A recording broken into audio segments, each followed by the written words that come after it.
Hello, hello, welcome back to Let's Play Final Fantasy XI. So, last time, I was stressing about the time, went to basically 2 hours, and died horribly in Dynamics Butadine. Unfortunately, my friend hasn't had the time yet to kill that for me, although I've actually been thinking of ways we might be able to prevail against it ourselves with just trust, but that is not what's on the line for today. Today, we are going to be making a Fotia Gorget, or Fotia Gorget, however you want to say it. Not really sure on the word. Pretty sure it's just made up. But in order to do that, we need one of every color of chip. We need 8 Gorgets, or Gorgets, or Gorget, or however you fucking say this word. Neck armor. And then we need a highly specific and large amount of bioluminescent organs from Luminians in Altair, which I got off screen. The hardest ones to get are actually the Himpimdi and the Air, because their drop rates are ridiculously low.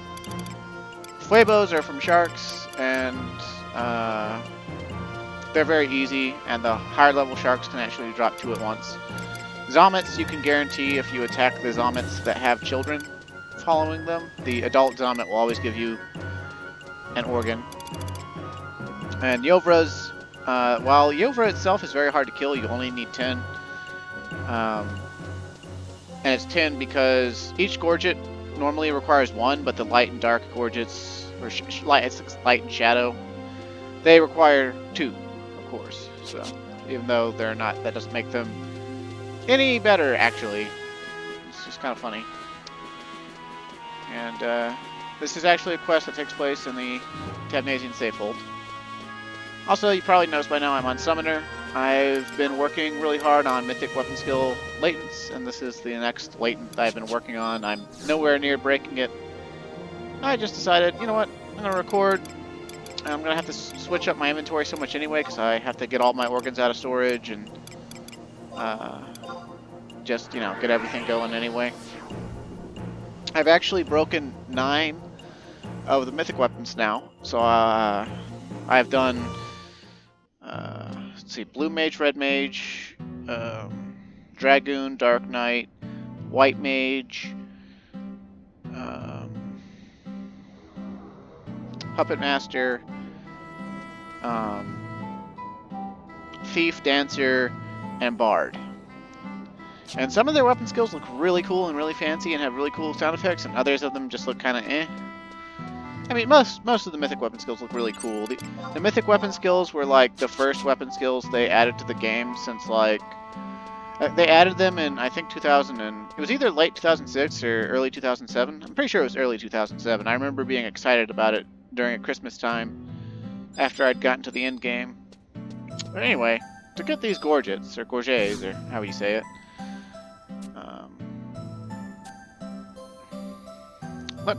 Excellent. What am I so excited about? Why, my research, of course. I'm finally able to move into the final stage of my experiment. Let me introduce myself. My name is Urium. I've traveled from my country in the Near East to study various alternative methods of advanced synthesis. Since I was a child, my dream has been to discover a new method of matter processing that doesn't rely on the elemental energy of crystals. Recently, I have focused my research on the fusion of magnetically opposite items, and just yesterday I made a most interesting discovery. I realized that I was not delving into a new area of study, but one that existed long ago before being lost in the annals of time. The secrets of the ancients, I guess you could call it. Now, I could sit and try to explain all this to you, but you don't look the type that has time to listen to a woman ramble about beta quasi-particles and hyponitric mitosis. Hyponitric mitosis. And now this is supposed to just basically be pseudoscience babble, like Star Trek science babble, where you just say a bunch of fancy words and but a beta quasi-particle, if it doesn't actually have any actual definition in real life, that's more or less like second type of a quasi-particle, which would be a quasi-particle would be a particle that's not fully a particle. and hyponitric mitosis. Mitosis is asexual cellular division, and hypo is usually without, like hypothermia or hypoglycemia or whatever. You don't have any heat, or you don't have any sugar or whatever. So you don't have any nitrate, which would be, I guess, nitrates or nitrites. Don't know, like, I guess that's a certain type of cell that has that, or whatever. Whatever. It would be much more time effective to simply show you what I mean. If you are interested, you will need to bring me the following items. First, I will require a tiny hexagonal chip. Hexagon is the bestagon, of the variety often found buried about Quan. Secondly, I will require a silver obi or a silver earring. A gorget would also produce magnificent results, but I fear you may not have much luck in locating this rare item. It doesn't matter which one you bring, as long as it isn't too badly damaged. Once you succeed in procuring the two items, hurry back here and I'll begin on the experiment. Now, I don't know what the earring makes, but the silver obi, you can make different elemental obis for casting, and they give the weather effect and day effect to you guaranteed when you cast a spell of the same element. And you can also use synergy to make a singular obi like we're going to do with the Gorgets. And it's really good for casters. However, because it's just the element of the day, and often nukes, like, if you're fighting a lot of different enemies, you're going to be using a lot of different nukes. So, like, you either need a macro for, like, we would basically need a separate macro just for equipping that belt, because it wouldn't be useful all of the time. It's only synced up to the elemental day or the elemental weather. Although, for Scholar, which can force weather, or later when we're higher level, Scholar Sub, which can force weather with the weather spells, that makes it a very potent waistband. But at the same time, you also get the negative effects of the day versus the opposite elements, so it's kind of eh. So I think first, it's been a long time since I did this, but I think first we give her the chip. And back in the day, I'm pretty sure the first one I ever did was the clear chip. Oh, okay, fine. Maybe she wants both items at once. Gorget and a clear chip. I would like to thank you for your effort bringing me this time, but I'm afraid I won't be able to continue my experiment at this moment. You see, earlier today I was supposed to receive a special shipment from a party of moblin peddlers, but the conniving creatures never showed up. It was with the rare items in that shipment that I was to attempt to alter the molecular makeup of the Gorget you brought me. Only recently discovered, this type of strange matter is seemingly made up of thousands of independent biolumin organisms working together in some sort of symbiotic harmony. However, due to the immediate lack of untainted samples, little is known about it. There isn't even an official name for the matter. So, while I've seen them rob, cheat, and kill, I've never known a moblin to lie, so I think it would be safe to say there exists a place somewhere where we can obtain a few of these mysterious items. Now, where could that place be? You wouldn't have any idea, would you? I don't know exactly how many samples I'll need, but I can assume that one or two will definitely not be enough. If you happen to come across any that resembles what I've just described, please do not dispose of it. Bring me a collection of samples, and I will reward you by allowing you firsthand one of the greatest discoveries in Vanadil history. And so I guess, like, you're just supposed to keep bringing her organs until you get the right combo. But people long ago did all this, so, like, I don't need to care. And for this particular one, the clear chip makes the snow gorget. And that was the first one I made back in the day because it would power up Steel Cyclone. And it requires 5 iron organs, 10 of the Fuebos, and then 1 Yovra. This substance, could this be? Ah, yes, the experiment. Let me begin right away. Bubble, bubble. Bubble, bubble. Ugh, that smell. Bubble, bubble. Wait, this reaction, yes, this is exactly what my hypothesis predicted.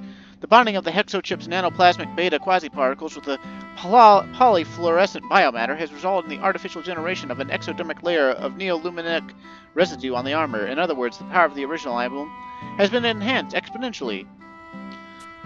Also, this data leads me to believe that the different combinations of chips and ions will result in objects differing from the one we produced today. If you would like to take part in another experiment, bring a single colored chip and the same items as I mentioned before.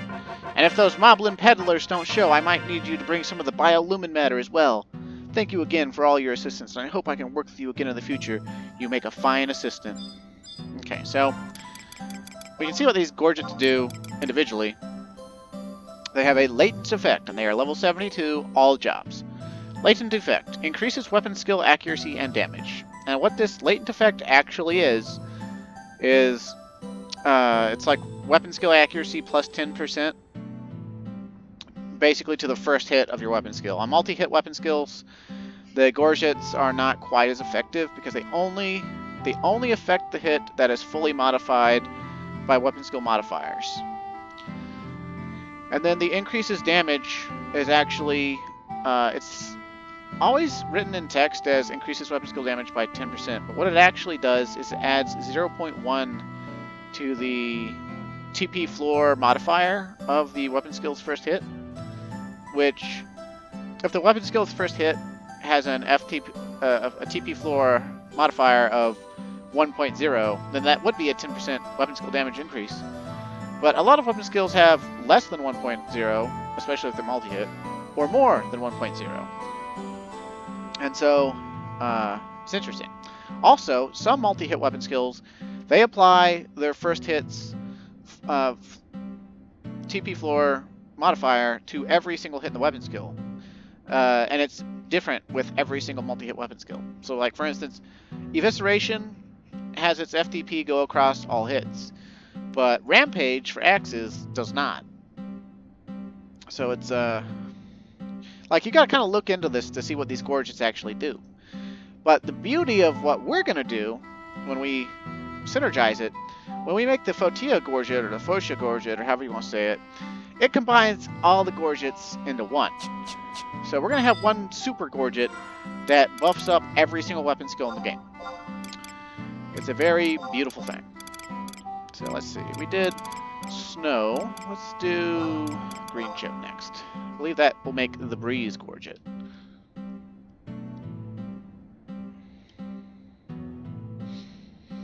Dun, dun, dun, dun. Yep, the Moblin traders never show up. You always have to get rid of the organs. Although it would be kind of nice if, like, for once, like, if like randomly there was like a, I don't know, 2% chance or something for the jackholes to show. Let's see. Oh, and the Yover organ. Right. Let me begin right away. I'm not going to read her dialogue every time. It's always the same.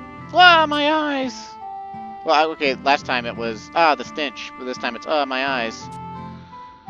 And it's always that the hexochip's nanoplasmatic beta quasi-particles, the polyfluorescent biomatter, has resulted in the artificial generation of an exodermic layer of neoluminic residue on the armor. Basically, our Gorget's been coated in the energy of the chip and by the organs that she... That's the breeze Gorget. Which also works for Steel Cyclone, because Steel Cyclone's secondary property is detonation. If you can't tell, I'm quite biased towards warrior weapon skills. I love warrior, and also just, like, that was always my go-to. Okay, let's see. Now, surprisingly, the Shadow Gorget will do next. The Shadow Gorget actually works across a lot of weapon skills, because a lot of the higher level weapon skills, both Mythic and WSNM, have a secondary property of compression. And it works with every weapon skill that has gravitation or compression as its property.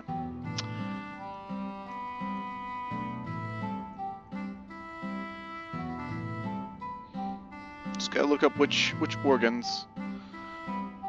So 3 air. The light, or the Shadow and Light Gorgets have like a really unusual amount of organs compared to the rest.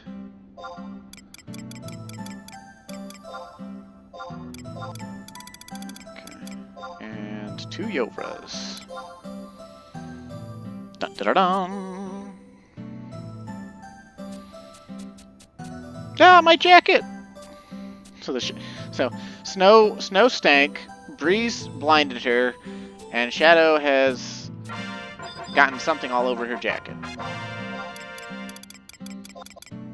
Okay, why not do light next, I suppose, which would be white chip.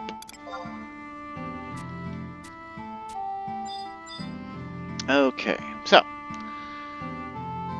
is there just a page for In the Name of Science? The quest name we're doing is called In the Name of Science. I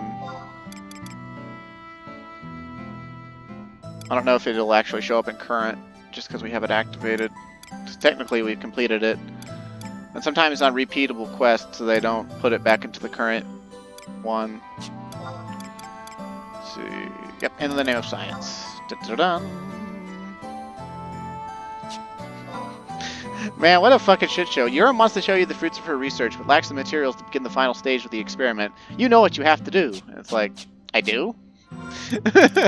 Jesus. Okay. Whatever. Let's see. Oh wow, that actually takes... What do those even do? You know, she mentioned the silver earrings. Apparently you can make 2 different earrings. One's called the Sanative Earring, which is HP recovered all healing plus 4, and the Relaxing Earring, which is MP recovered all healing plus 2. Not really anything to write home about, especially for the amount of work that you need to put into getting them. But apparently those take UV organs, and I was like wondering, hey, what else could possibly take UV organs? Because I knew that the Obies and the Gorgets don't. It's a good thing those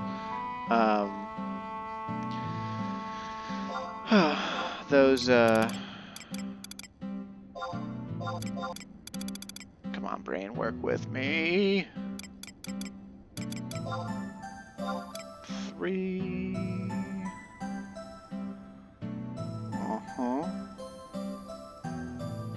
And then 3 of these. And 7 iron. Now, I looked up a list, and I should have all of the organs I require for making every single Gorget. But I might not have enough. And if I don't have enough, then whatever. But hopefully I have enough, because I'd like to make the thing. And looks like Light Gorget also fucked up her jacket. Okay, we have 4 more to go. We've got Thunder Gorget, Aqua Gorget, Soil Gorget, and Flame Gorget. Back in the day, I made Snow Gorget, I made Shadow Gorget, and I believe I made Soil Gorget. And after I made the Soil Gorget, I kind of regretted it because it was for Rampage, and then I kept reading on the forums that the Gorgets suck for Rampage or whatever. I was like, no, I wasted my time. Sad. But, The nice thing about the synergized Mega Gorget that we're going to make, no, apparently soil also smells.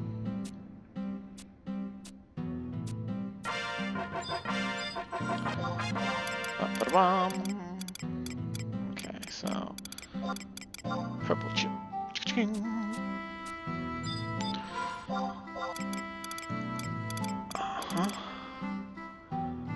10 Zomets. And 5 Dolphins. And of course the Yovra.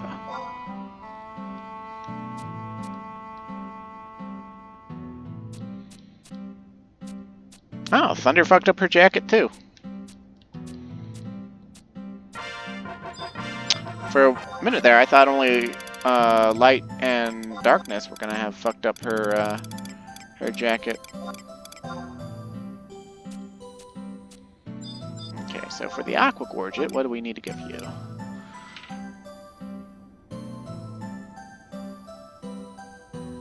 Ten Airns, our last 10 Airn organs, okay.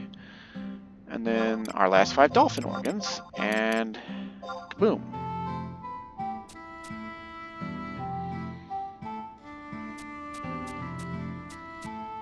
Aqua Gorget also smells.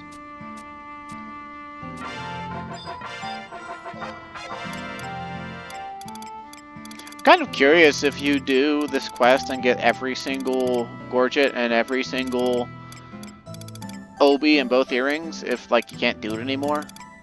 I would assume no, right? I would assume you're always able to do it unless you already have the Gorgets, like in your inventory or something. But I don't actually know, because I've never, like I've done all the Gorget quests before, but I've never done any of the Obis. Oh wait, we can't give her the organs at once. We've got to give her the, just the Gorget and the chip.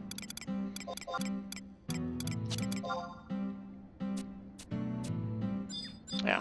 Now once you've started a Gorget, like you have to finish it. Like you can't abandon the quest. So like, you better be damn sure about which one you want before you start. Oh, Flame also fucked up her eyes. 8. Alright, chickaboo. Okay, so, the fruits of my labors. We have every single type of elemental Gorget. And some people were insane enough to do this back in the day and have 8 of their inventory slots taken up by these. Because it can't be a scrub. I don't care how many macros I have to make. And a lot of people, even back in the day, they would like automate their macros. Like they used the add-on Windowware, a third-party program, for a lot of quality of life improvements. But of course, like any third-party program, there's always cause things to border on cheating, and also just straight up be cheating. And a lot of people would make Windowware macros that do the same thing as our equip sets. But they could also, I think, do conditional statements for like casts or just before weapon skills or whatever. And I know people do that for sure nowadays with Luas, L-U-As. And the Lua, basically, it's like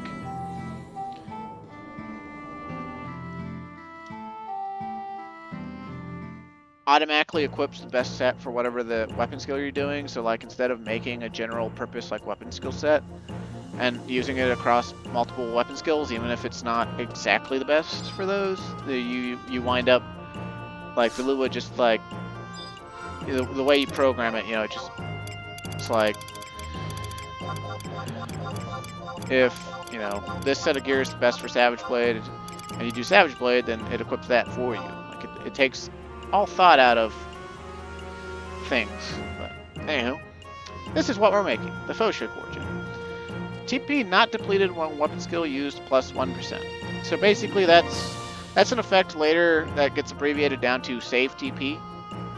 So there's a 1% chance whenever we have this that not only are we going to get the latent effect when we weapon skill, but we have a chance for our TP to stay full.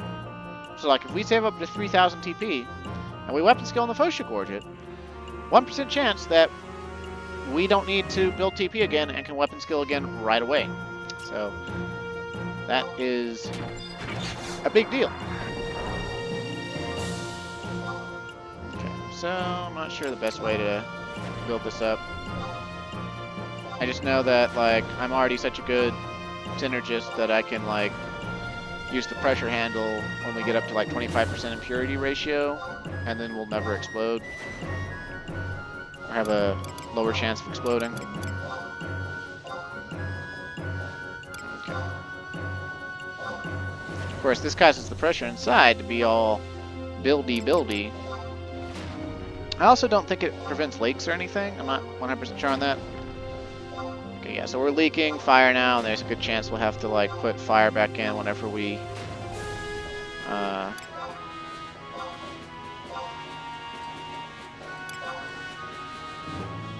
start doing like light and darkness or whatever. You can actually get this done with like 20 synergy if you've got multiple people to help you with the synergy. There was a guy last year, I think I was recording when I did it, but I might not have been. But that link shell that I wound up joining last year, that's no longer around, which is sad, but also understandable. Let's see, do I put in some water to make it stop leaking fire? Maybe it was ice? I guess not. Whatever. Running out of life here on the furnace. Gonna have to,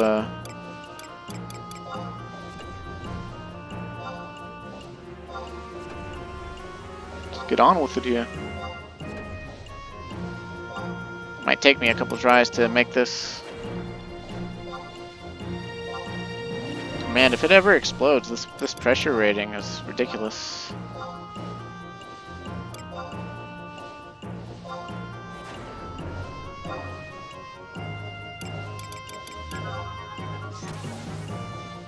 Oh, come on.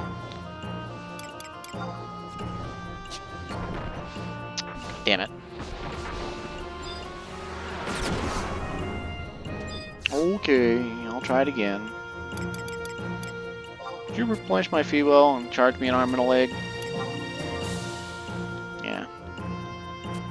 You'll also notice, I don't know, like my uploads are currently like 30 videos behind because I just like went on a rampage, and recording this isn't helping either.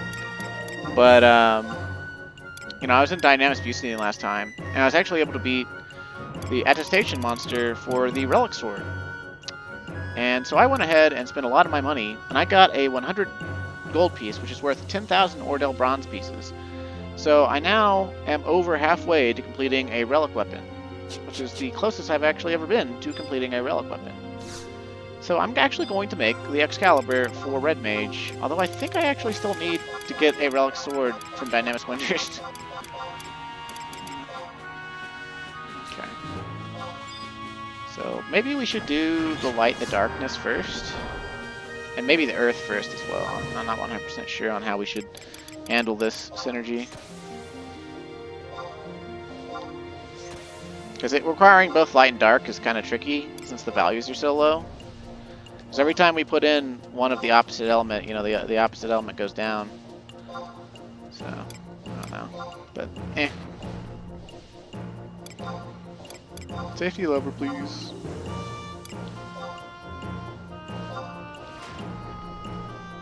I think the furnace starts to have a chance to explode whenever you get over, I want to say,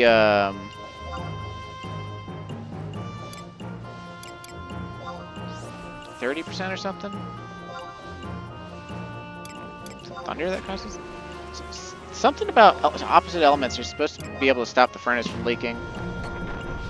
Oh no! Earth overload! I suck at synergy apparently. Blurred. Well, this attempt is probably a wash. Good thing is we don't have to high quality this synergy at all. We just have to complete it. So like once we get into range where it says we can end the synergy and complete the item, then we're groovy.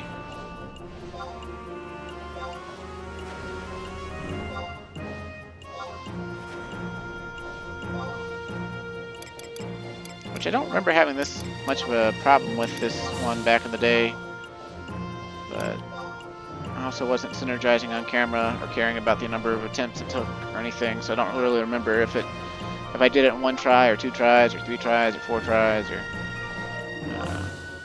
20 tries or however many tries. But like I would figure back in the day 60 was the cap on synergy, and now I think you can get synergy all the way to 100. And Calm Wind has 70, so like we should be fine to do this. It's only a Craftsman level, which I think Craftsman is 50 or something. But, I'll figure it out.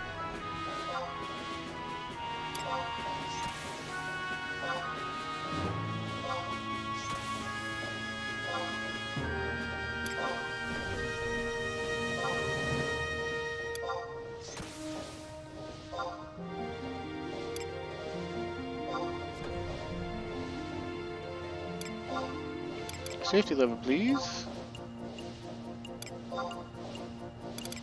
Alright.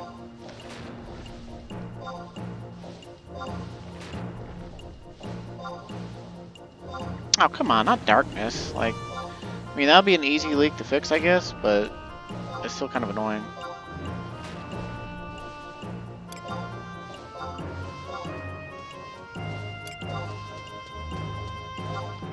Although the darkness leaking from the cauldron is pretty unusual. Like, I don't normally see that as a leaking element. Because, you know, it's normally not in the,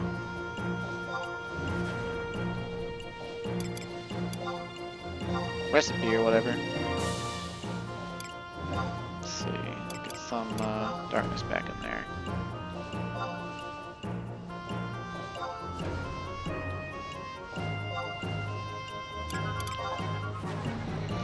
Our light and darkness are kind of like over the hill here, and the light keeps going up. I'm not sure what to do about that.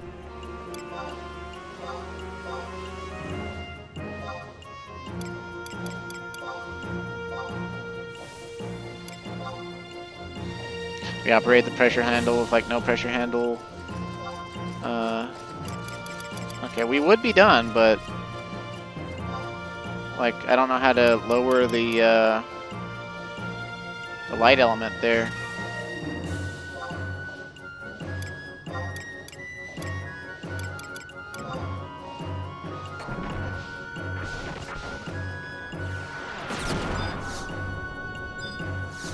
Yeah, this is taking a little bit more than I wanted it to take here, both time-wise and fuel-wise and effort-wise. I really don't remember this being this hard to do. Although I guess with that leaking thing that just happened, I guess we should just go with one of the other elements first, because you know, if they leak, we can adjust them with the other elements. But if light and dark leak, like yeah, like you saw what happened. Like we were able to get darkness back up to where it needed to be, but light just kept going up. So it was like a runaway thing. So. Man, operating that safety lever takes a lot of dark fuel.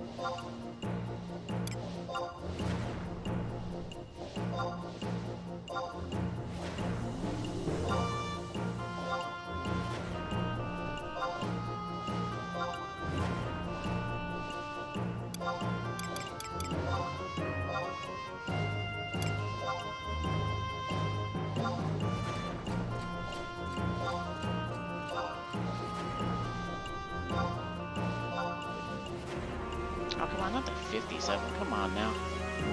That's ridiculous. Well, I guess if we're leaking fire, then it'll go down by like 1 each time.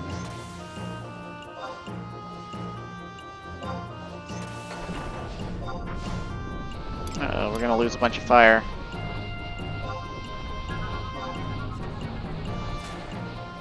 Bleh. Now the real problem is we won't be able to operate the furnace, and the furnace has run out of durability. Man, what the heck? I really don't remember this being this hard to make. And I know I've made it before, because I have it on my other character.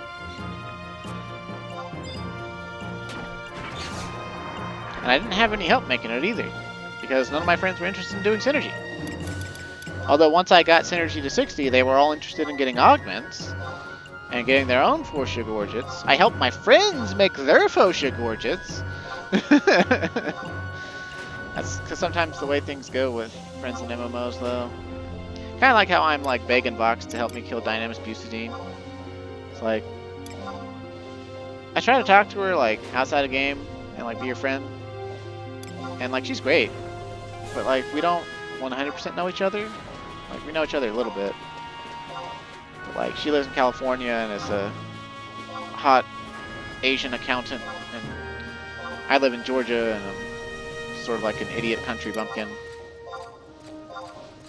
So, you know. Just kind of the way it goes, I suppose.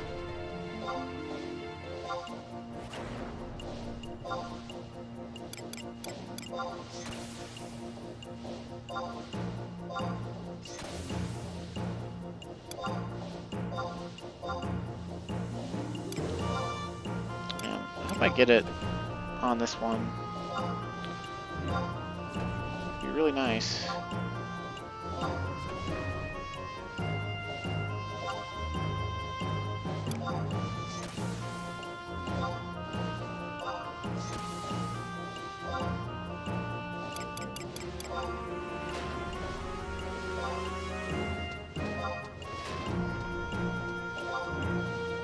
gonna start exploding soon here.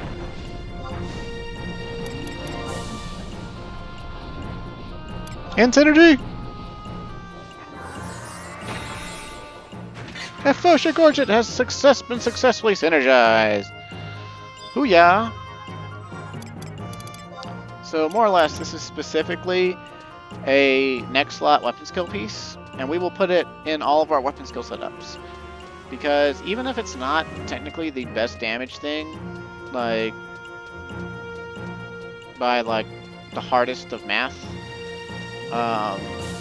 for us, like, I don't think we're gonna get anything better than it for such a long time. That it might as well be the best. And even at 99 in item level gear, for some weapon skills, this is still the best piece. And so it's definitely worthwhile. Definitely worth our while. And now that we're over half an hour into the recording, let's go do something of substance. Or, well, of tangible, like, gameplay / story substance. So, like, I haven't come up with a way that I could realistically beat Dynamis Bucidine, so I'm not going to throw myself at that again, although I do have another Mega Boss Pop item for it. What I do think we could do is do some Treasures of Aht Urhgan storyline. If I am going to stand a chance of beating Dynamis Bucidine by myself, we'll probably want to have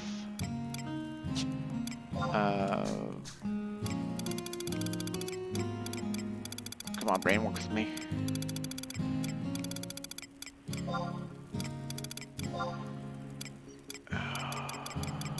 I hate when my brain betrays me.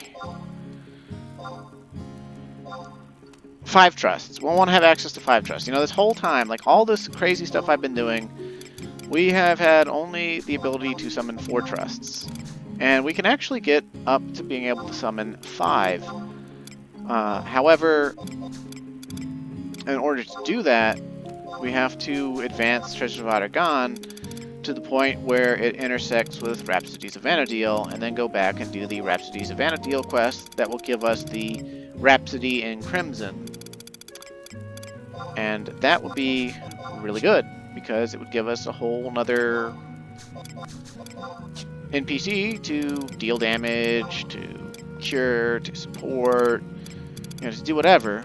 Plus, we're going to get some cool storyline going, so, you know, we might as well, right? We might as well. And also, I think I showed the NM for it. Like, I did like a 4-minute NM for it, but he didn't drop it. And I did like a crying emote on Thief up in Revern Site BO1. But I finally put that clustered tar to use, and I had to farm a second clustered tar, because apparently my luck just sucks. This is like a 45% drop, though. It's a katana, great katana for samurai, attacks 2 to 3 times. It's like 70% chance to double attack, 20% chance to... Oh, no, 50% chance to double attack, 30% chance to triple attack, and 20% chance to attack just 1 attack. So it's this like phenomenally good great katana for just if you just want a self skill chain. And apparently it's occasionally attacks 2 to 3 times, can proc on jumps. So if you sub Dragoon, you can literally on Samurai you can self skill chain back to back to back. That's pretty cool. But I don't have like any immediate use for it just yet, because I haven't thought about how to apply it, and just also, you know, like with the way Savage Blade is these days, and the way Red Mage is at the 75 cap, it's just there's very few things that make me actually want to like not be on Red Mage. It's like, well, if Red Mage won't do, it's usually because I need to kill the thing so fast. You know, Red Mage is so strong at 75 cap that's like, well, the only thing that's going to kill faster than Red Mage is like Dark Knight or Warrior or Samurai for like the first, like, if the boss will die in the first 2 minutes or something. So like, you know, it's not like super duper like enthused to try to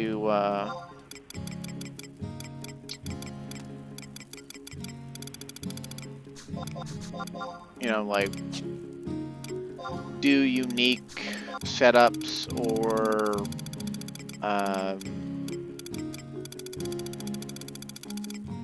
like, just play a job for the heck of it or whatever. Like, I mean, I really love Red Mage anyway, so it's just like, why not just use Red Mage for nearly everything? You know, it's a cool looking job, stylish. It can skill chain and magic burst its own stuff. Yeah, it's just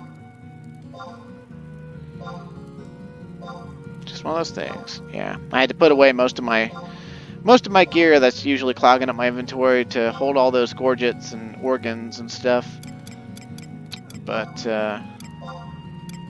getting it all back. I'm getting it all back. So I think that ought to cover it. We'll find out here shortly.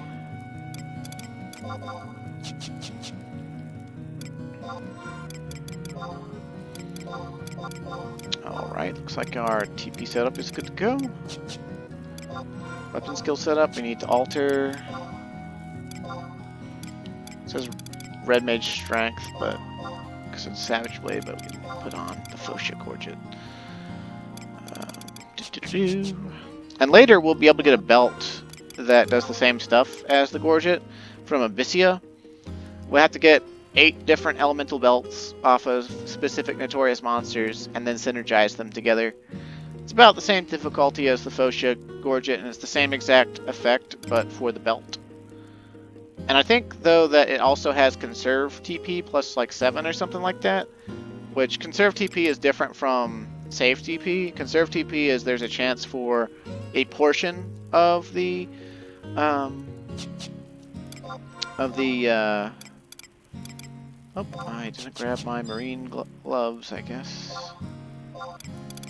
They gotta be somewhere else if they're not equipped. If they're in the wardrobes, they'll automatically equip, so. Okay. Alright, excellent. Looks like we got our sets all good to go here. 42 minutes in. It's a new record. I'm just kidding. Okay, so what we want to do is we want to advance Treasures of Aht Urhgan. And if you remember, before I got on my... Well, actually, it was in the middle of me on my ridiculous assault grind that I got the first lieutenant on, which my friend Vox is also actually... She's like, yeah, next time I'm on and like can help you or whatever, I'll kill Dynamis Bucidine for you, I'll kill Dynamis Sarkabard for you, and I'll kill all the first lieutenant assaults for you. And I'm just like, God damn, Lee, that sounds awesome. When can you do it? Sometime soon? And she's like, yeah. And I'm like, cool. But there's no actual date for it. But it's kind of whatever. We'll be fine. We'll get it eventually. There's plenty of other stuff for me to record and show. Although, like, I'm running out of merits to merit, so, like, eventually I'm gonna have to, like, break the level cap anyway. As much as I want to put that off, I will have to break it someday. Let's see. Who we want to talk to? Kakaroon at G11 for a cutscene. Even though, if you remember right, the cutscene we got was obviously Prince Treon in golden armor, and she told him to go to the commissions agency and she'll escort him, and he's like, I need no escort, and he left. So obviously Kakaroon is not the commissions agency, so I don't know what's going to happen.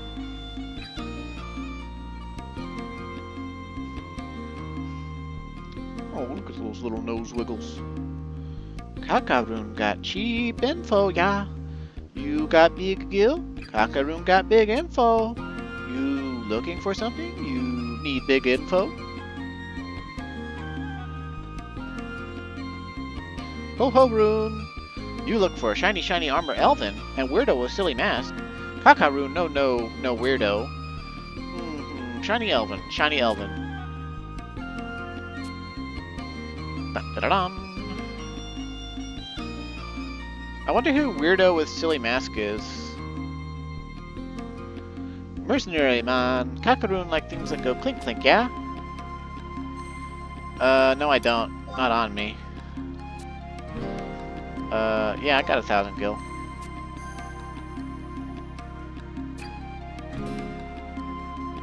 Okay, so we gotta... So, he told you directly what kind of items he'd accept. And I'd be more than happy to give him a bronze piece, but I don't feel like running all the way over there when we're already at 45 minutes. Shiny, shiny armor, Elvin. Okay. Well. He was right up there, like, we would've just...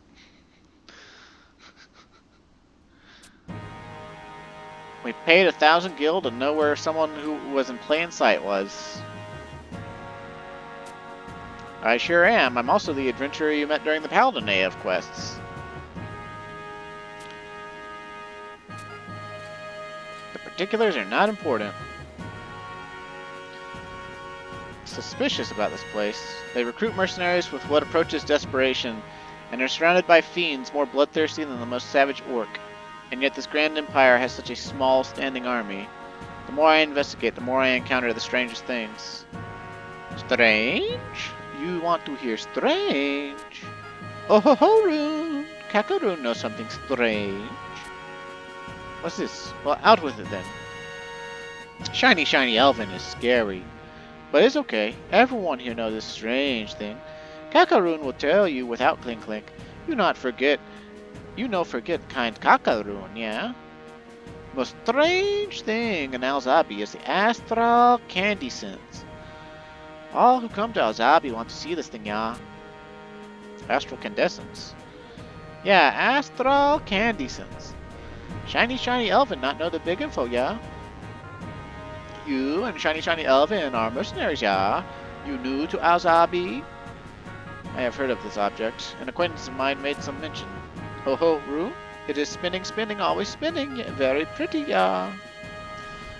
This warrants further investigation. Shiny, shiny Elvin, you not forget kind Kakarune. You learn big info from Kakarune next time you bring Clink Clink. Very shiny, shiny, yeah. Kakarune will never forget shiny, shiny Elvin. Shiny, shiny Elvin will come back to Kakarune with Clink Clink. So apparently now we gotta go to the Walra Temple, which is over near the runic teleporter or whatever. Yeehaw! And I don't know if I've shown it on video yet, but I've got access to the Death Blossom now. So that's pretty cool. And it hasn't been as helpful as I would have liked it to be, but there's some interesting things about it. It's fragmentation / distortion property. It inflicts frazzle on the enemy, except it inflicts its own unique version of magic evasion down, which is only like -10 magic evasion, but back in 2006 or 2007 or whatever, that was the only way to lower magic evasion. Which you might think would have made it amazing, but the additional effects like that on weapon skills back in the day were also subject to magic accuracy checks, and people didn't really realize that or know that. And so, like,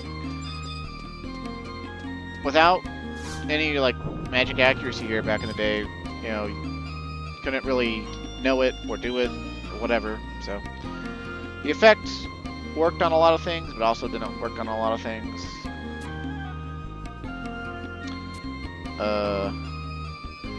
You wish to obtain permission to gaze upon the astral contestants within the Hall of Binding? I applaud your scholarly curiosity, and I would assist you in this endeavor if I could. However, I must regret to inform you that entry into the hall is forbidden by the Serpent Generals for all but the servants of Walra. Even the Empress herself is not above this law. I am afraid I cannot help you. So why the fuck do you keep it out where the beastmen can take it? You're weary of these refusals. Oh dear, oh dear. My good knight. Former knight. I have forsaken my knightly vows and joined the mercenary ranks. But that is besides the point. There is something I will ask you, servant of Walra. I will endeavor to answer any question should it be within my power. Is not the Walra philosophy, from the void all things are born, to the void all things return, purported to be the fundamental tenet of existence? Yes, this is so. Then, if all things eventually return to the void, would it matter if that process was accelerated? Sir Ryfel, that is not the intended meaning. Sage Walra, our founder, built his philosophy around the unavoidable destiny that all of creation shares. Then I would ask of you, Does the astral condensance interfere with this destiny of which you speak? I shall speak plainly. My reason for answering the Empire's call for mercenaries is simply to help stop this conflict and bring peace to the land. However, the direct cause of the conflict lies in the very object that the servants of Walra go to such great lengths to protect. I wonder if the treasure held by the city is even the object in question. How is it that the great majority of Alzabi citizens know not of this? Your questions and doubts are justified. However, even the servants of Walra do not entirely understand the nature of the astral condensance.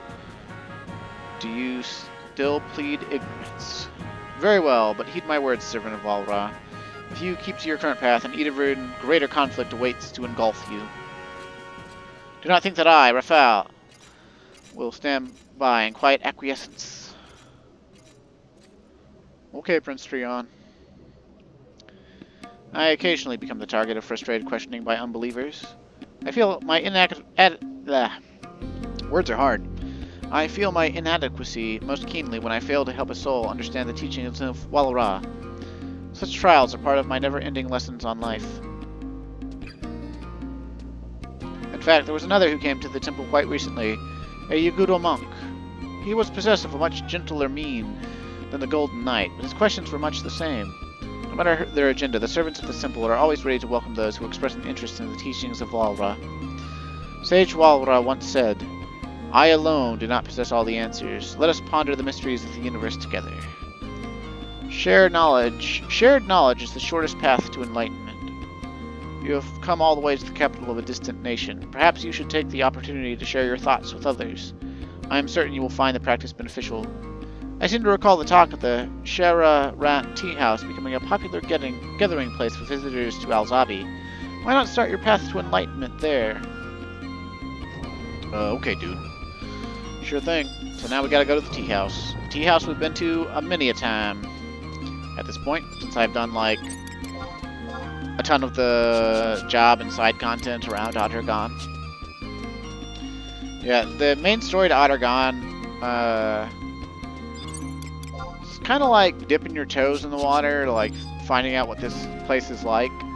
But if you did all the content that was, you know, like, all Blue Mage, Puppet Master, and Corsair, and the Assaults, you'd get the picture, too.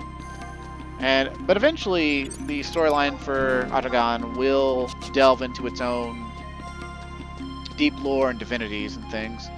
So, please look forward to it. We're just getting started, baby. We're just getting started.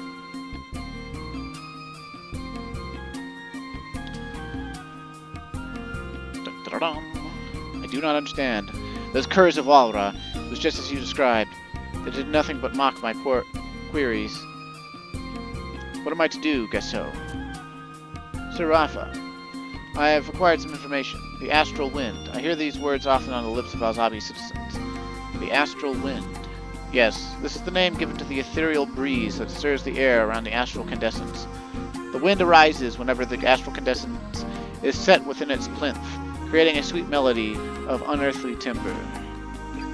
Your description makes this treasure sound more like some fairy's harp. I only repeat what was told to me by Nadier, the man in Walra Temple. Ah, that one. When I pressed him with my suspicion that the astral condensance was the cause of these conflicts, he was not surprised in the least. It makes no sense. I cannot believe the astral condensance is worth sacrificing the lives of Aht Urhgan's citizens. Could this trinket be the true treasure the Empire seeks to safeguard? Please. With our current meager information, we have nothing more than meaningless conjecture. We must delve further into this mystery.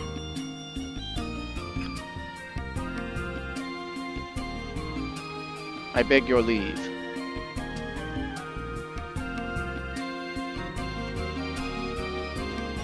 He looks like a Yagudo from Dynamis.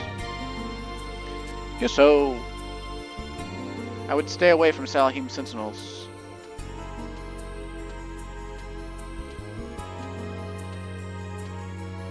Dun, dun, dun, dun. You. Aren't you an employee of Salahim Sentinels? Do not tell that Mithra of what you have heard here. So how much have you learned? The Empire? Oh, so you knew this as well. The Empire of Aht Urhgan is ruled by Nashmir II, the 16th Empress of the Majab dynasty. There are actually two capitals to help govern this immense nation, one in the east and one in the west. As you have probably guessed, This western capital is Alzabi, also known as the Imperial Capital. Alra Temple. Oh, so you knew this as well. The sphere that floats in the center of the temple is called the Gorgets. In the past, when this Gorgets was unraveled by the sage Walra, it is said he came to understand the fundamental principle of existence. It looks like a cube that's holding in a bunch of emptiness. Salahim Sentinels. Oh, so I am not the only one who has realized.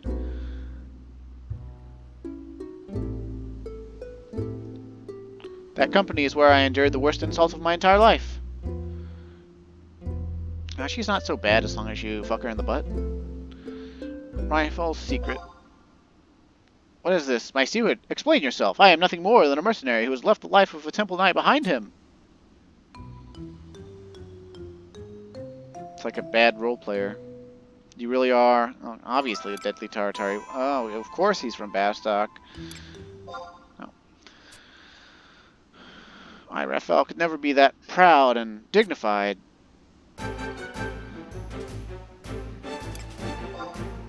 Foolishness! I, Treon, could never be compared to that, Urhgan.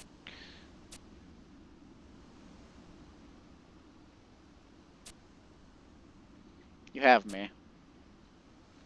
Treon, I, Deorgil, is undone. Oof. How could you have pierced my disguise? It must be your training as an adventurer. This goes beyond all patience. But now that you know my true identity, you shall pay the price for mocking the prince. I have a task for you. Deliver this letter to Monarle Halver in Chateau d'Orgil. Tell him it comes from the famous sage Raifel. Railfall. I don't know how to say that name. The future of Aht Urhgan, as well as the four nations of Altana, depends upon the safe delivery of this letter. You and no other will be personally responsible for its arrival. Fail in this, and you shall never set foot on my nation's soil again. Well, buddy, I hate to break it to you, but I go wherever the fuck I want. So, we're gonna look at that, of course.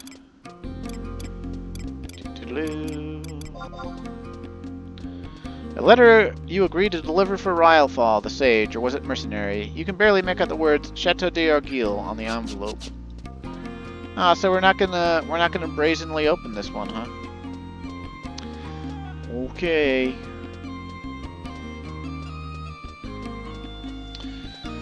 So now, of course, we've got to go to the Chateau d'Orgil and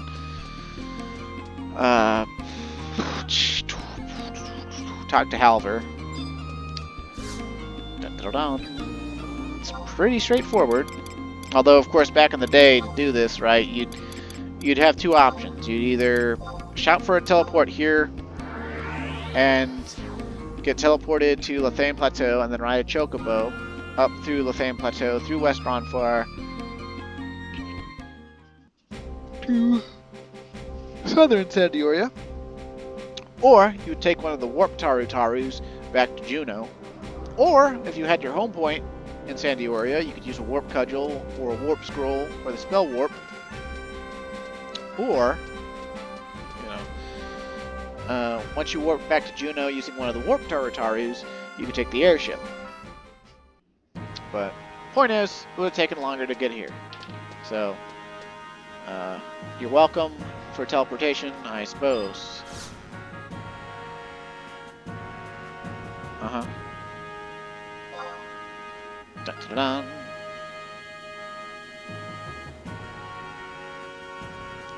What have we here? A letter with writing so terrible I cannot even read that I am the intended recipient. This carry-on worm scroll I have seen its like before. The person who entrusted you with this message, the Lord of Illegibility, as I would call him. I am certain this letter is from the heir to the throne of Sandioria, the Prince Royal Treon. Is it one or I? Oh, Treon d'Orgil. I am mistaken, you say. This letter was written by one sage Railfall, but this chocobo scratch could only be the work of Prince Treon. I shall prove it to you. I have long attended to the prince and encountered many opportunities to decipher his unique style of writing. A moment, if you will. Astril Condes, Astral One, This truly is atrocious. I have no doubt this letter is from Prince Trion, but I'm afraid I cannot make out the meaning. Monarlay Halver, you look troubled. Perhaps I may be of assistance? General Rahal, your offer of aid is most generous. However, no need to be so humble. You have one of Trion's indecipherable letters, do you not? How could you know? I have my sources. Oh, we were spied on in the tea house. Some days ago, Prince Trion abandoned the signing of some official documents. He placed a mannequin in his chair and fled the chateau in the dead of night. At least it was not a forest terror this time. That is when I had Travelalce or Trivalace or shadow the prince's movements. He has training in the arts of the ninja. Please continue the tale. I have no idea how to say his name. These damn French-ass names. Sir, Prince Trion first made his way to Mara and passed himself off as an adventurer. Dear Altena, a member of the royal family, traipsing about as an adventurer. The court will be mortified. From there, His Highness boarded a ferry bound for the shores of Aht Urhgan. Aht Urhgan, and then... I quickly slipped aboard as well and guarded the royal person from the shadows. The ferry safely arrived in Alzabi with the prince none the wiser of my presence. After entering the city, Prince Trion headed straight to a mercenary company and apparently signed some sort of contract. A contract? Surely not with his own name. This could escalate into an international crisis. There's nothing to fear on that count. His Highness travels the Empire under the assumed name of Rylefall. So no one in Alzabi is aware of his true identity? I wouldn't say that, my lord. The prince is wearing a suit of gilded gold plate and is not subtle in his information gathering. Great goddess, then he is not disguised at all? No, my lord. Come to think of it, I have seen this adventurer's face in the very same mercenary company. This letter must be the very same document I witnessed in the prince's hand at the Shararat tea house. I am wounded that Prince Trion does not have more trust in us, his loyal subjects. And I do wish he would act with a little more discretion. That is a matter we shall discuss soon. First, we must learn the reason for Prince Trion's seemingly frequent trips to the nation of Aht Urhgan. What is the current state of the Near East? Is the prince in danger? Do not be concerned. I am sure that Travelalce has learned much from the following the prince. Please enlighten us. Sir, Rylefall, Prince Trion investigated the following facts. 4 years ago, Jalzan, the former emperor of Aht Urhgan, and his wife both succumbed to the same illness. Yes, I remember. The kingdom of Sandioria sent her condolences. The illness was quite virulent, as I recall. The beastmen who dwell on the western borders of the nation use this as an opportunity to cease offering tribute. What more would you expect from those savages? Though the Empire's long war with the eastern nations was at a stalemate, they could not afford to grow complacent. The main body of the Imperial Army remained focused on the east. Meanwhile, the beastmen of the Mumulja savage lands and the Halvung territory unfurled a banner of rebellion on the abandoned western front. It was not long before they were joined by an army known as the Undead Swarm. The military might of Sandioria is fully occupied with the Orcish horde alone. If it were 3 separate armies, even a mighty nation like Aht Urhgan must flounder. Of a certain, sir. The capital itself has recently been the target of beastmen invasions. Aht Urhgan now finds herself without the resources to even repair the walls of Alzabi. No matter how impressive a swordsman Prince Trion is, we cannot allow him to remain in such a dangerous place. I must take this matter up with those responsible for protecting the royal household. Bring me General Carilla. Yeah, she's in love with Trion. General Carilla appears a member of the Royal Knights and managed to track down the location of our wayward prince. And where, pray tell, would that be? The Empire of Aht Urhgan. Aht Urhgan? The nation recruiting mercenaries? Yes. Then it stands to reason that the Temple Knights should stand little chance of finding the prince. I seem to recall ordering you to take measures that would prevent this sort of thing from happening again. Am I mistaken? No, Monarlay Halver. I have been derelict in my duty. It is good that you recognize your failings, but you shall be made to take responsibility for this situation. Yes, my lord. Forgive my directness, Monarlay Halver, but I feel I must ask. Why would Prince Trion travel to such a distant land? Does he feel so strongly about the Empire? Prince Trion visited Alzabi once before, when the Emperor was yet hale and healthy. The incident that occurred is most likely connected to all this. However, now is not the time to be telling tales of the past. This matter has grown beyond the realm of our judgment. We must bring this letter to Prince Puge immediately. Prince Puge! What is all this commotion?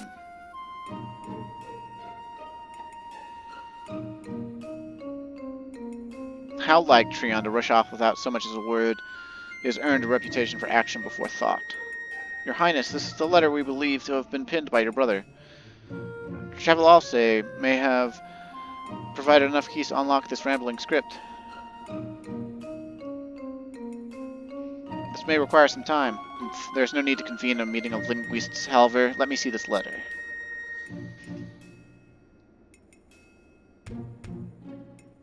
This time my brother's actions may have a positive side. He writes on the current state of the Empire. We must turn our attention to the Near East, where a battle on the scale of the Crystal War is brewing. What on Vana'diel is happening over there?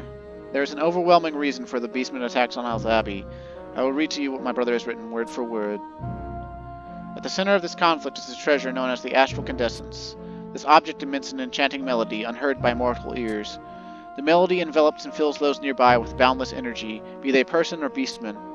The citizens of Al-Zabi call this melody the Astral Wind. I believe I have come to understand Prince Treon's apprehensions.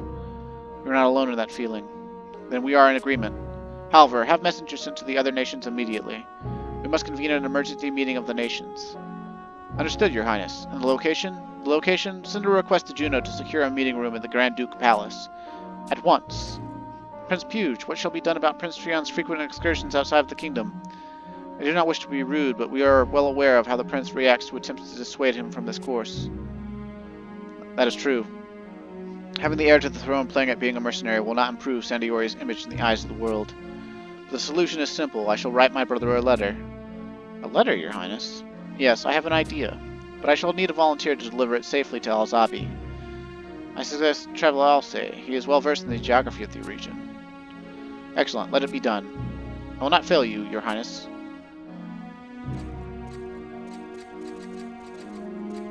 Your Highness, this is Calm Wind. He brought Prince Treon's letter back from the Near East.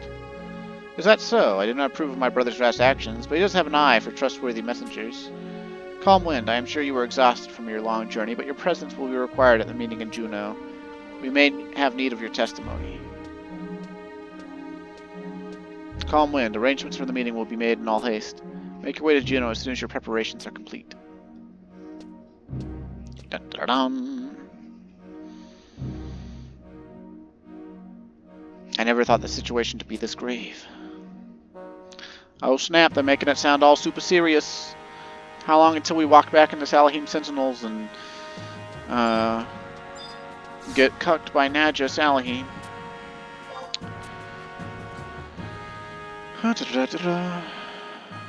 You must wait 1 Earth minute after completing the previous quest to begin this quest. Approach the palace in Rulude Gardens for a cutscene. Choose any of the answers to the questions to complete the quest. Choosing yes followed by that's what I'm here for will reward you with 10 Imperial Bronze pieces. Well, I don't really need that, but that would have been helpful to know back in the day, so maybe I'll do it if it's what seems like the best answer.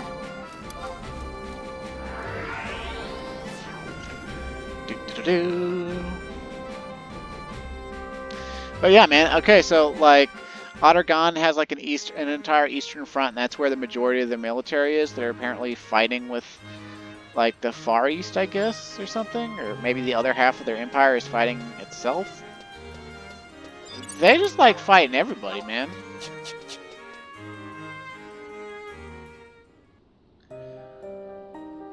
Oh, it's Volker and Ayami and Chantato and Wolfgang and Rahal and Puge. You have gathered here today at the request of the Kingdom of Sandioria. I thank you on behalf of the King. This is the first time in history that an emergency summit of this nature has taken place. The issue I lay before you is beyond the scope of a single nation. Prince Puge, the adventurer you have admitted to attend the summit has arrived. Thank you for coming, Calm Wind. Allow me to begin by explaining the events that have led to today's meeting. It began when Calm Wind, mercenary and adventurer, arrived at the gate of the Chateau d'Urgel bearing a letter of extreme importance. The contents of that letter prompted me to call the nations together. It was penned by a sage known as Rylefall, and described in painstaking detail the current state of Aht Urhgan. The Empire? This is the same nation that was the port in a frenzy over mercenary recruitment? The very same. I speak of the Near Eastern nation, the Empire of Aht Urhgan. Aht Urhgan is now under pressure from 3 separate beastmen armies, and Al-Zabi, the mighty capital herself, is in danger of falling. Great Altana. The Silent Empire. It was once called that. You may have been too young to know this, Your Highness, but the rest of us should remember. I am aware of the term. Some of these camera angles are happening wickedly fast, and are very strange. At the time of the Great War, the Empire possessed an army greater than the combined forces of the Allied nations, yet not a single soldier was sent in response to calls for aid. My apologies, you are well versed in history. But knowing this, you should also know that we have no obligation to lift even a finger for Aht Urhgan, no matter how serious her predicament. What the fuck was that? Like, the camera just, like, zoomed in on Shantato, but, like, is no longer zoomed in on her? Maybe I pressed X too soon or something? Why, Volker, always so calm and cool. You've grown hot and bothered, and your speech is most cruel. You should understand, Dr. Shantato. You were there on that battlefield. Who knows how much suffering could have been avoided if we'd had the help of the Empire. On the contrary, my dear musketeer, we owe them more than you can imagine, I fear. What do you mean? Why does the camera keep doing that? Aht Urhgan has taken many countries under her yoke. A ferocious nation that has even bared fangs at the Far Eastern folk. Calling the Empire to help in our cause would be like freeing us from demons in return for dragon jaws. I can only assume that, like, the changing of angles every time, back in the day, like at lower frame rates or something, you weren't seeing this constant pop-up of Shantato's face like a subliminal message. But with modern tech, we're seeing it every time, and it's fucking annoying. That may be true, but even the close relationship of Aht Urhgan had with Tavnasia, that subject is not the issue here, I know. Dr. Shantato, why did Windurst open Mara's port to the Empire? My nation's actions are none of your concern. At least we have a backbone. When will Bastok learn? You go too far, Dr. Shantato. Enough! I did not call you here to speak of possible troop contributions. Then why are we here, Your Highness? Our main concern is the treasure thought to be at the center of this conflict, the astral candescence. Astral candescence? It is described as some manner of musical instrument, but apparently is much more than that. This instrument is said to produce a phenomenon known as the astral wind, a breeze that blows from an unidentifiable source. It creates a melody and a timbre unheard by mortal ears. I'm confused. How can there be a melody if nothing can be heard? Astral wind. This is all very unusual, but I'm sure we've all seen stranger things before. An unidentifiable source. In Windurst, there is no shortage of magical gadgets. Pins that write by themselves, brooms that sweep on command. A breeze? I mean, they even have that Cardian band. That's similar, don't you think, Dr. Shantato? Astral wind. Dr. Shantato, is everything alright? Oh ho ho! If it's an automatic instruments you need, our children make such things before they learn how to read. The problem lies in the power of the wind. The wind? It envelops those close by and fills them with mysterious strength. There are few who can resist the lure of this energy, even among the beastmen. If the instrument is that dangerous, why not just give it to the beastmen or smash it out of hand? That is what common sense would tell us, if it were up to an individual or even an entire town. What are you trying to say? What if that decision lay in the hands of a nation? Even if it posed a threat to your own citizens, if that treasure could one day be your salvation, would you not choose to protect it? How could a mere instrument hold that kind of power? The sage who composed this letter is afraid that this astral candescence will one day be the catalyst for a conflict to rival the Crystal War. No. Prince Puge, as representative of an entire nation, you would do well not to throw those words around so lightly. My apologies, this is merely based on the conjecture of a sage. Why don't we have Calm Wind, who has seen and heard these things in person, give us his account? We cannot make a decision based on his tale alone. A nation has a responsibility to maintain soldiers and weaponry for the defense of its people. And for a city in this situation, I would go so far as to say that some sort of secret weapon is almost a necessity. In any case, it doesn't seem that this astral candescence presents any immediate danger to the people of Alzabi. Oh look, someone bought some Imperial gold from my bazaar. It'll go towards my relic fund. Yay! I wouldn't say that was entirely true. If you were me and I were you. Calm Wind, I came to a conclusion after you left the chateau. I wish to hear your honest opinion. Yeah, sure, why not? Excellent, I knew asking you here was the right decision. I rely upon your vast experience as an adventurer. What is the astral candescence? If If it is such an important treasure, then why not secret it away inside the palace instead of placing it in the area most vulnerable to beastmen attack? I sense some hidden purpose for this dangerous object. Do you have any thoughts on this matter, Calm Wind? And it's probably fueled by death.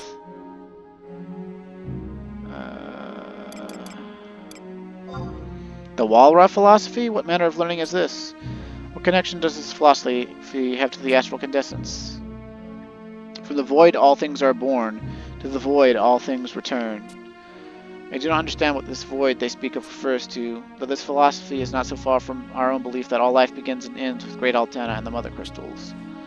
Oh ho ho! Too much time in the cathedral for distance, little boy. The mind is a tool you must sharpen, not a child's toy. Do you mock me, Dr. Shentato? You look for your answers in all the wrong places. Shall I bring a little hope to your long, dreary faces? What are you hiding, Shentato? The servants of Walra control the Hall of Binding, the treasure's little nest. Oh, look, the camera angle is supposed to, like, have her against the wall, but we can see through the wall. We can see through the wall because of modern tech. The Hall of Binding is defended by the Serpent Generals, the best of the best.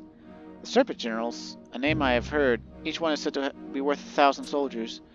The astral condensance is strictly monitored by the Walra Temple, according to the adventurer's speech. But the treasure is kept in an area that the beastmen can easily reach. And there we find the Serpent Generals, the strongest of the strong. Plus mercenaries like Calm Wind to help them, if I'm not wrong. Yes, there does seem to be some contradiction to be found there. You see,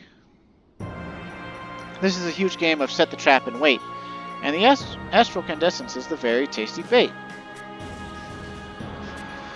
Of course, why didn't I see it? But wait, this creates a whole new set of questions. Why would they want the beastmen in the city? There are some things that even I cannot divine. It's time to sit back and wait for a sign. But it does seem that this problem lies at the center of some grand plan.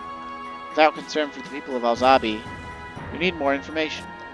Yes, an individual of keen wits and sharp senses. My lords, I have a suggestion. Calm Wind is employed as a mercenary in the Empire. However, he is a distinguished adventurer who will not sell his principles for a bag of gil. I point to the safe delivery of the sage's letter as proof of his dedication.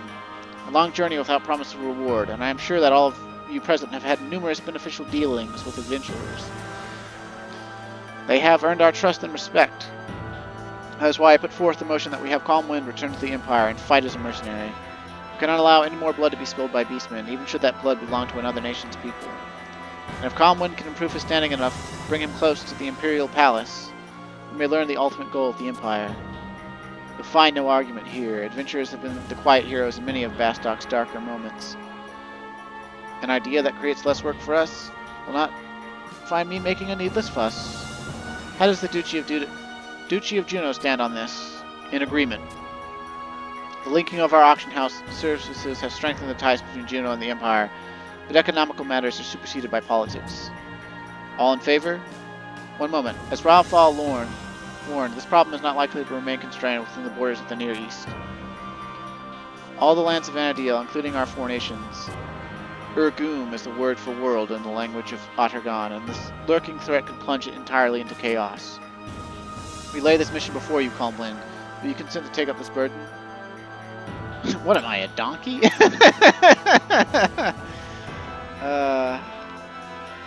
I'm tempted to say it just because of how funny it is. You know what? I don't care about the bronze pieces.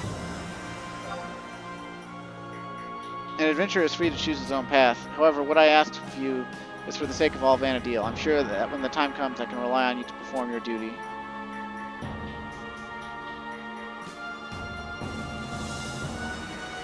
That treasure is more than simple bait. An astral elk can and will seal your fate.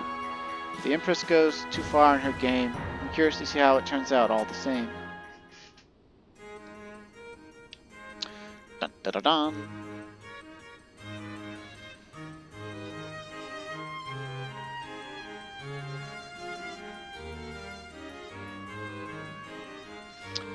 Okay, so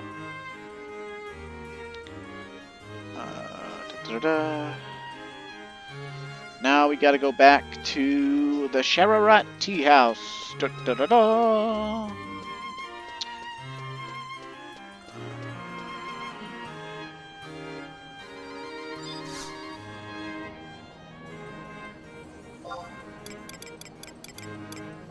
Aht Urhgan.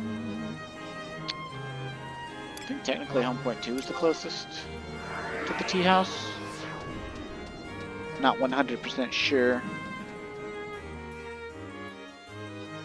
So now we got 2 quest lines telling us that we need to infiltrate the Imperial Palace. The Rhapsody storyline that was just sort of like, fuck man, you're on your own. You'll have to figure out how to get in there. But like, we need you to get trusted first, you know. We're not asking you to be a ninja. And then we got this, where they're like, go back there and be a mercenary and I guess work your way up and get into the palace. It's like, it's the same deal both ways. You start doing this story and they're both like, work your way up.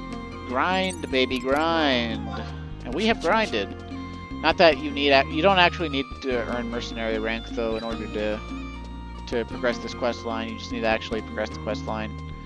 Although when the expansions first came out, like the storyline missions were drip fed to us about, I don't know, 12 at a time or something like that. Oh, it ranged, you know, it was ranged. It was like, I think at first you were allowed to do like 6, and then we got another 12, and then we got another 12, and then we got like 8, and then we got the last like 6 or 7. Greetings! You're a calm wind, an adventurer from the western lands, yes? And a registered mercenary of Salahim Sentinels. I must introduce myself. My name is Gesho, and I have also arrived from the western continent. I am a Yagudo. Do not be alarmed, I am merely a wandering monk who sets to find a master in this foreign nation. Just like you, I have entered the service of one Naja Salahim. I apologize for this sudden intrusion, but are you acquainted with the mercenary known as Ryalfall? Ho ho, you plead ignorance. Would you know him if I described his golden armor? Oh, that guy. In any case, I have something from him to give to you.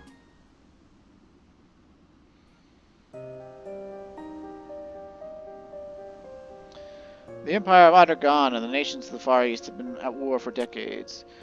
That is a long time to be fighting. Such a conflict would drain the resources of both sides and put considerable strain on the citizenry. They are indeed suffering, particularly in the Far East, and this war has exacerbated several other serious matters. The same must be said of Aht Urhgan. Despite the size and strength of their army, they must still look to foreign shores for mercenary reinforcement for the defense of the capital. The armies of both nations have met on the field of battle numerous times, building trenches and fortifications to stall the advance of the enemy.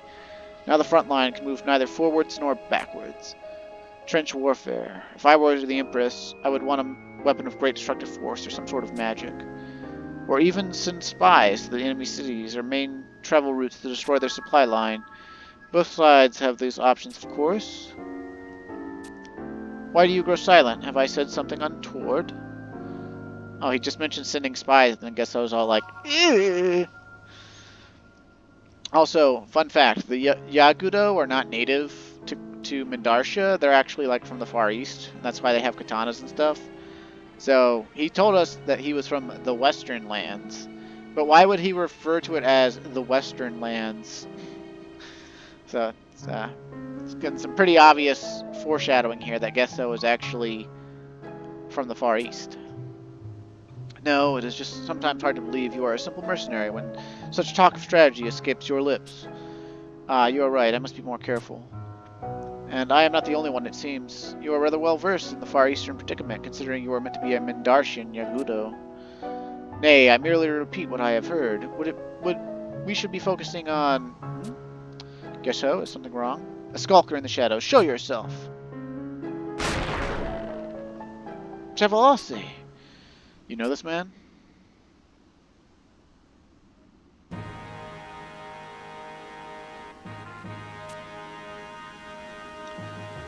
Puge. What has he told Kurilla? No, Halvar was the one who... Great Altana. Is something wrong? Gasho, I'm sorry to cut our conversation short, but I must return to Sandoria. It sounds serious. Has something befallen your homeland? What has that to do with the likes of you? My apologies, I have overstepped my boundaries. Ah, look at him. He's like curling his... I don't know if those are supposed to be ears, but like they're head feathers or something. No, I had no cause to berate you so. This man is a knight of Sandioria. My name is Travialse. Please forgive my intrusion. You move like one trained in the far eastern art of the ninja. You have a keen eye. Travialse will stay here for a time. Please contact him if you have need of me. Understood. Although we stand on different sides of the wall, we are both patriots. I am certain we shall meet again. Let us continue our conversation anon. Yes, I would like that. Farewell, Ryfall. You must not keep your countrymen waiting. I am in your debt. Farewell, Gesso.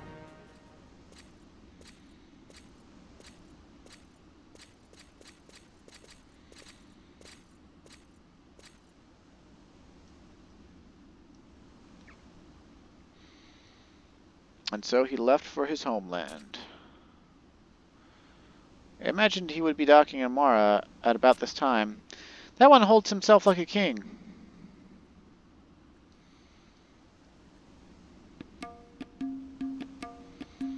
Before I forget, I have something from you from Travialce.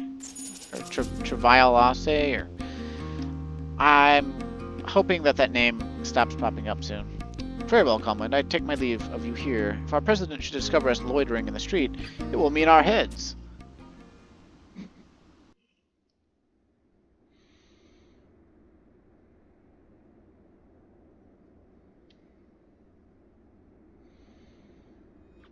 Okay, are we getting more cutscene? What are we getting?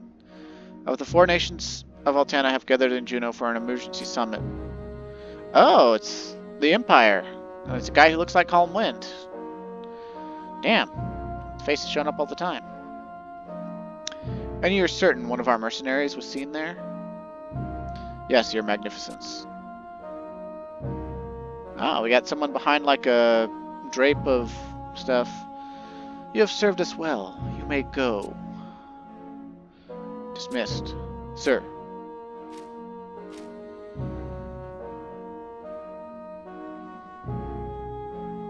We were right to keep him occupied. They have taken the bait, just as we expected. Grand Vizier. Uh-oh. A Grand Vizier? That's like code name for he's gonna like overthrow the Emperor. Do not underestimate these adventurers. We must proceed with the next part of the plan. Obtained key item. Ryle Falls note. Obtained Imperial silver piece. Let's see. So now we gotta go. You can barely make out the words. I return to my homeland. Da-da-da. Now we gotta go talk to Naja. And tell him that Ryle Fall is... Because remember, this all started, like, us going after Treon and getting sucked into, like, that summit was just Naja telling us to go find... Go get that knucklehead, make sure he gets to the commissions agency okay. So now that it's been, like, by quest time, several days or weeks or whatever, let's see what our fiery redhead boss has to say. Hello, Calmwind. What happened to our puffed up over pretty night boy? Don't tell me you came back here without him. Oh, that's exactly what I did, baby cakes. Now bend over your desk. A little further. What? I really hope my ears are deceiving me. Tell me that again?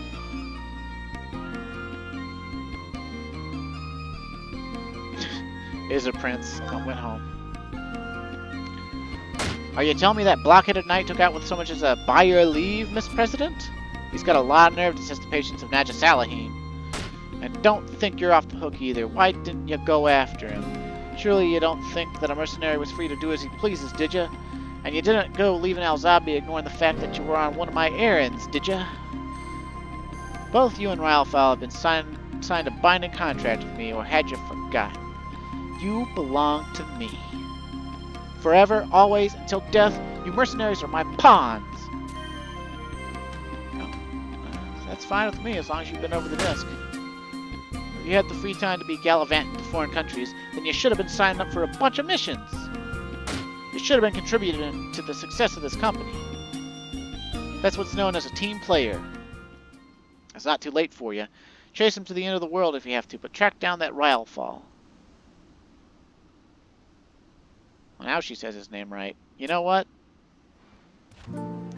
Maybe I'll just let him go. I've had enough of his bellyache to last a lifetime anyway.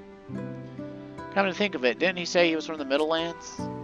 He seemed to be so intent on sticking around here, I wonder why he chose to pack up and leave all of a sudden. Oh well, at least he's out of my hair. That's a load off my mind. Maybe you are a dose of good luck, Calm Wind. Here's an extra bonus for you. Go on, take it. It's okay, you can tear up a little. I'm glad you decided to walk in my door. Take that feeling and burn it deep into your heart. I'll be using your gratitude as an example in the next recruiting drive. Bum, ba, da, bum. Alright. Oh, we had a record of imminence thing set up for that, I guess. Okay, so now we've basically got a zone and then just walk back into Salahim Sentinels. So I guess we'll just like go outside real quick or something, or warp somewhere real quick. Bum, ba, da, bum. Although, at this point, actually, I think that's a good stopping point. Because we're at an hour and a half. So, thanks for watching, stay safe, and have a great day. And next time, we'll open up with more Treasures of Aht Urhgan.